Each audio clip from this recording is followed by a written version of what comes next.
Hello friends, welcome to my channel. இந்த வீடியோவில் PF transfer பண்ணுறதுல 2025 என்னென்ன அப்டேட்ஸ் கொண்டு வந்திருக்காங்க அதை பற்றி கொஞ்சம் பார்க்கலாம். இந்த ஓவர்லாம்பிங் இஷ்யூக்கு முடிவு கொண்டு வந்துட்டாங்க. இதெல்லாம் பார்த்தீங்கன்னா அந்த ஓவர்லாம்பிங் இஷ்யூ வந்தாலே ரிஜெக்ட் பண்ணிடுவாங்க.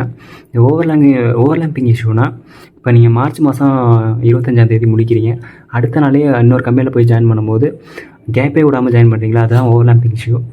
இதனால் ரிஜெக்ட் பண்ணிட்டு இருந்தாங்க முன்னாடி. இப்போலாம் பார்த்தீங்கன்னா அந்த ரிஜெக்ட் பண்ணுறதுல எனக்கு அந்த ஓவர்லாம்பிங் இஷ்யூ இருந்துச்சு, எனக்கு இப்போ ஓகே பண்ணிட்டாங்க.